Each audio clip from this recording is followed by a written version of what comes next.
ओम श्री गणेशाय नमः। श्री मद्भागवत पुराण की चर्चा।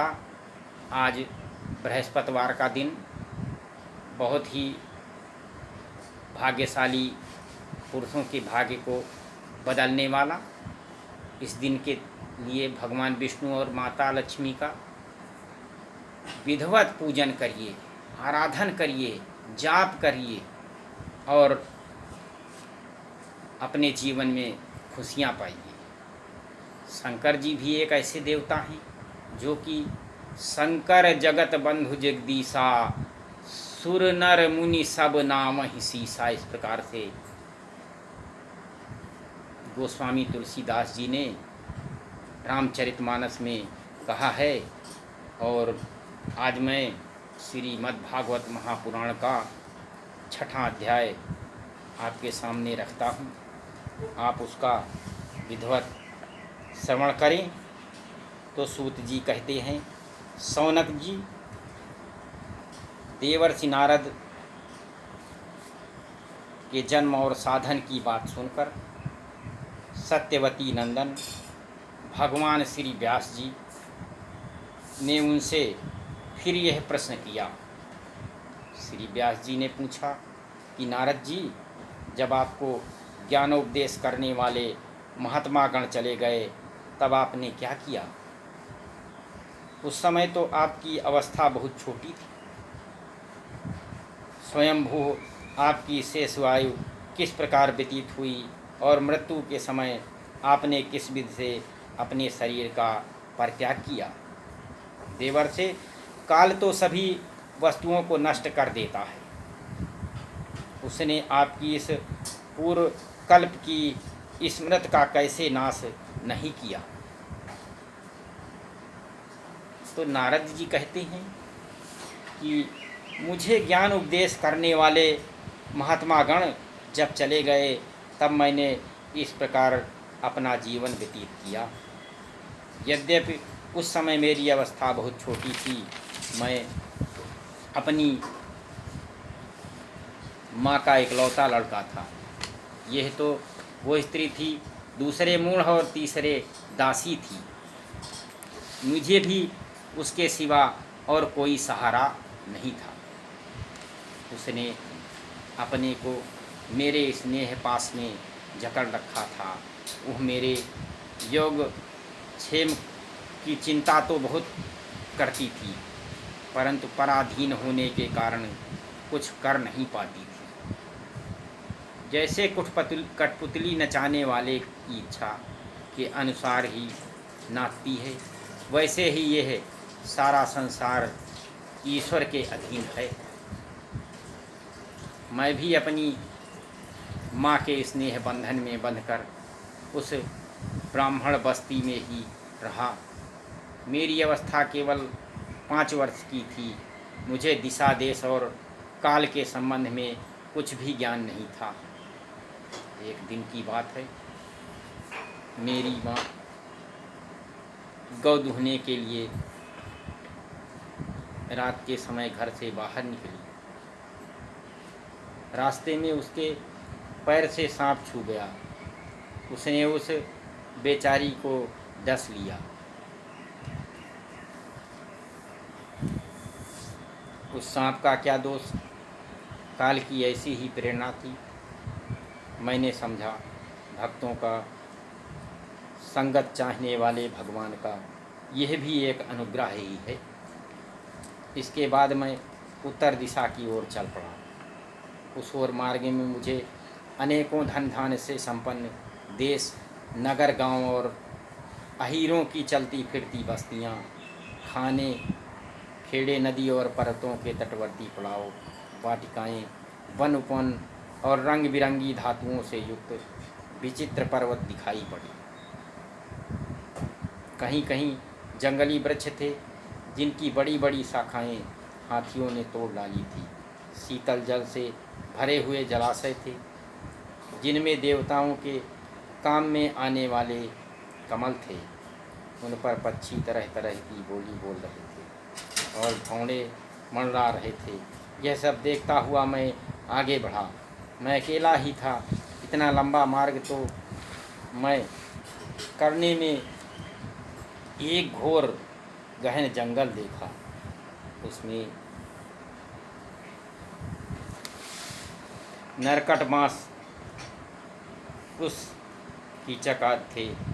उनकी लंबाई चौड़ाई भी बहुत थी और वह सांप, उल्लू, स्वार आदि भयंकर जीवों का घर हो रहा था।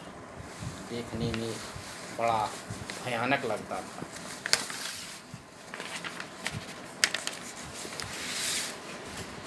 चलते चलते मेरा शरीर और इंद्रियां शिथिल हो गईं। मुझे बड़े जोर की प्यास लगी।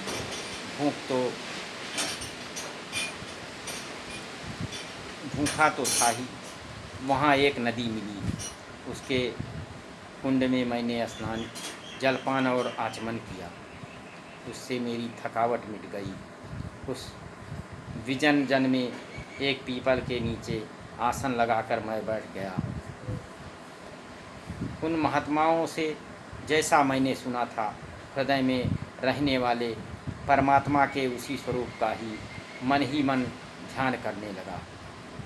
भक्ति भाव से वशीकृत चित्त द्वारा भगवान के चरण कमलों का ध्यान करते ही भगवत प्राप्ति की उत्कट लालसा में मेरे नेत्रों में आंसू छलछलाए और हृदय में धीरे धीरे भगवान प्रकट हो गए।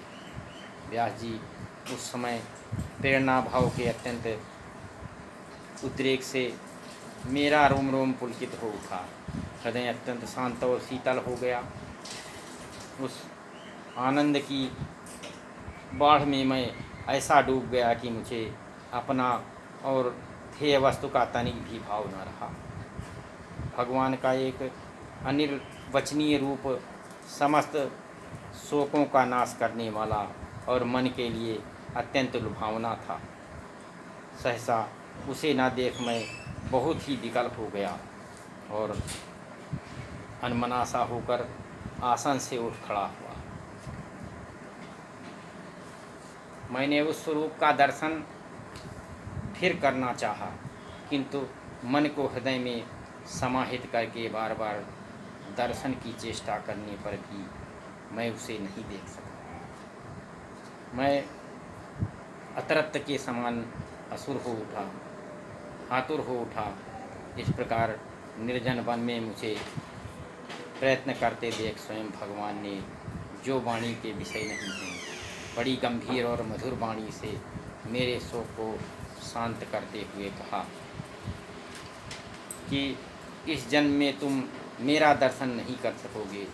जिनकी वासनाएं पूर्णतया शांत नहीं हो गई हैं, उन अधकचरे योगियों को मेरा दर्शन अत्यंत दुर्लभ है। निष्पाप बालक, तुम्हारे हृदय में मुझे प्राप्त करने की लालसा जागृत करने के लिए ही मैंने एक बार तुम्हें अपने रूप की झलक दिखाई। मुझे प्राप्त करने की आकांक्षा से युक्त साधक धीरे धीरे हृदय की संपूर्ण वासनाओं का भली भांति त्याग कर देता है। अल्पकालीन संत सेवा से ही तुम्हारी चित्तवृत्ति मुझ में स्थिर हो गई है। अब तुम इस प्राकृत मलिन शरीर को छोड़कर मेरे पार्षद हो जाओ। मुझे प्राप्त करने का तुम्हारा यह दृढ़ निश्चय कभी किसी प्रकार नहीं टूटेगा। समस्त सृष्टि का प्रलय हो जाने पर भी मेरी कृपा से तुम्हें मेरी स्मृति बनी रहेगी। आकाश के समान अव्यक्त सर्वशक्तिमान महान परमात्मा इतना कहकर चुप हो रहे। उनकी इस कृपा का अनुभव करके मैंने उन श्रेष्ठ से भी श्रेष्ठतर भगवान को सिर झुकाकर प्रणाम किया।